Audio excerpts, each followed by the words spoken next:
நேயர்கள் அனைவருக்கும் வணக்கம். தற்பொழுது தமிழக அரசியல் மட்டுமின்றி இந்திய அரசியல் களமும் பெரிய அளவில் சூடுபிடித்திருக்கிறது. மக்களவைத் தேர்தலில் மோடி மீண்டும் அமோக வெற்றி பெறுவார் என்பது உறுதியான போதும் அவரை நாங்கள் வீழ்த்தி காட்டுவோம் என்று ஆரம்பிக்கப்பட்ட இந்த கூட்டணி தான் சல்லியாக உடைந்து கொண்டிருக்கிறது. இந்த கூட்டணியில் இடம்பெற்ற மம்தா பானர்ஜி, அரவிந்த் கெஜ்ரிவால் உள்ளிட்ட பலரும் தனித்து தான் போட்டியிடுவோம் என்று காங்கிரசுடன் இணைந்து போட்டியிட மாட்டோம் என்று கூறிய நிலையில் தற்பொழுது ஜம்மு காஷ்மீரை சேர்ந்த பரூக் அப்துல்லாவும் தனித்து போட்டியிடுவோம் என்று அறிவித்துள்ளார். இதன் காரணமாக காங்கிரஸ் கட்சி பல அதிர்ச்சி கட்ட நிலையில் அடைஞ்சிருக்கு. அதோடு உத்தரப்பிரதேசத்தில் உள்ள அகிலேஷ் யாதவும் தனித்து போட்டியிடுவோம் என்று அறிவிக்கப் போவதாக தகவல்கள் வெளியாகியிருக்குங்க. இதன் காரணமாகவே இப்படியே போனால் அடுத்து காங்கிரஸ் கட்சியை இந்தி கூட்டணியிலிருந்து வெளியேறி விடுவோம் என்ற தகவல்கள் வெளியாகியிருக்கிறங்க. அதோடு காங்கிரஸ் கட்சி இதன் காரணமாக கட்சியில் பல எம்பிகளும் எம்எல்ஏக்களும் முன்னாள் அமைச்சர்களும் என பலரும் பாஜகவில் இணைந்த வண்ணம் இருக்கிறங்க. காங்கிரஸ் நடத்திய ஆலோசனை கூட்டத்தில் 6 எம்எல்ஏக்கள் ஆப்சண்ட் ஆனதும் பாஜக மேலே சந்தேகம்தான் வந்திருக்குங்க. தங்களுக்கு 10 - 15 தொகுதிகள் கேட்டு வந்த காங்கிரஸ் தற்பொழுது கட்சிக்கு மு.க. ஸ்டாலின் 5 தொகுதி மட்டுமே தருவாராம் என்று கூறியிருக்கிறார். 7 தொகுதி என்று சொன்னவர்கள் அதிலும் 2 தொகுதியை மக்கள் நீதி மய்யம் கமலஹாசனுக்கு கொடுத்து விட்டதால் தற்பொழுது காங்கிரஸ் கட்சி கடுமையான கொந்தளிப்பில் இருக்கிறதுங்க. இந்த நேரத்தில் இன்னொரு பக்கம் இருந்து எடப்பாடி காங்கிரஸ் கட்சிக்கு தொடர்ந்து அழைப்பு விடுத்து வருகிறார். எங்கள் கூட்டணிக்கு வந்தால் எங்களை எத்தனை தொகுதிகள் வேண்டுமானாலும் தருகிறோம் என்று அவர் ஒரு பக்கம் காத்து கொண்டிருக்கிறார்.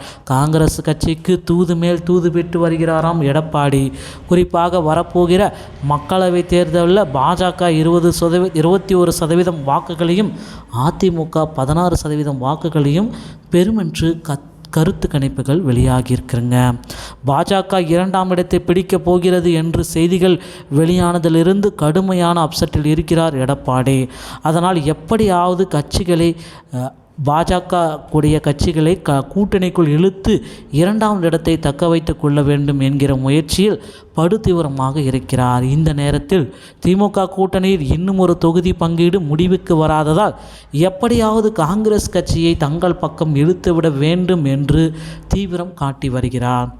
இந்த கூட்டணியில் பல மாநிலங்கள் உடைந்து சிதறிவிட்டதால் தமிழகத்திலும் திமுகவுடன் இணைந்து போட்டியிட வேண்டிய அவசியமில்லை என்ற முடிவுக்கு ராகுல் காந்தி வந்துவிட்டதாகவும் தகவல்கள் வருதுங்க. அதன் காரணமாக இதுவரை அதிமுகவுக்கு செவி சாய்க்காமல் இருந்து வந்த காங்கிரஸ் இப்பொழுது 15 தொகுதிகள் வரை தருவதாக இருந்தால் கூட்டணி பேசலாம் என்று அந்த பக்கம் இந்த பக்கம் திரும்பி பார்க்கிறார்கள். அதோடு இன்னும் சில நாட்கள் பொறுங்கள், திமுகவுடன் ஓகே ஆகவில்லை என்றால் அதிமுக கூட்டணிக்கு வந்து விடுகிறோம் என்று காங்கிரஸ் கட்சி கூறியுள்ளது.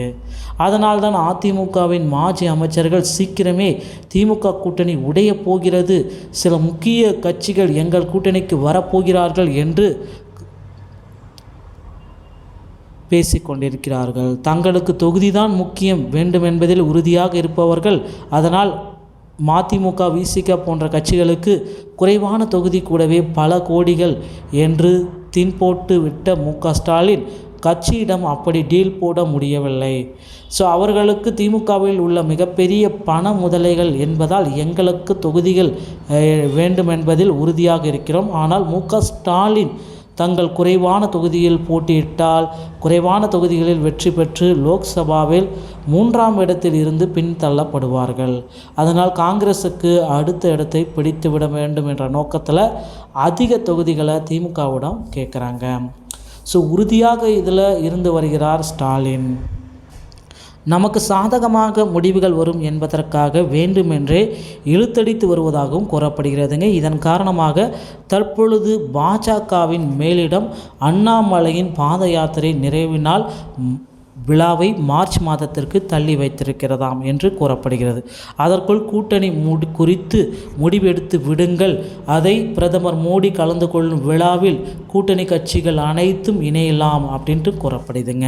இதில் முக்கியமாக விஜயதரணி அவர்கள் ஒரு 10 திமுக எம்எல்ஏக்குடன் அந்த மீட்டிங்கில் இணைய போகிறதாகவும் தகவல் வந்திருக்குங்க. சீக்கிரம் பேசி ஒரு முடிவுக்கு வாருங்கள், அதை பொறுத்து இந்த விழாவை நடத்தலாம். டெல்லி மேலிடத்தில் இருந்து பாஜக தலைவர் அண்ணாமலைக்கு ஒரு அவசர தகவல் வந்திருப்பதாகவும் கமல் ஆலயத்தில் பேசப்படுதுங்க. எது எப்படி போனாலும் அண்ணாமலை பொறுத்தவரை திட்டமிட்டபடி கட்சிகள் அனைத்தும் உடைவது உறுதி. அடுத்தடுத்து அரசியல் வட்டார தகவல்களை நீங்கள் உடனுக்குடன் பெறணுமா? நம்ம சேனலோடு இணைந்திருங்கள். அடுத்த வீடியோவில் சந்திக்கிறேன். நன்றி, வணக்கம்.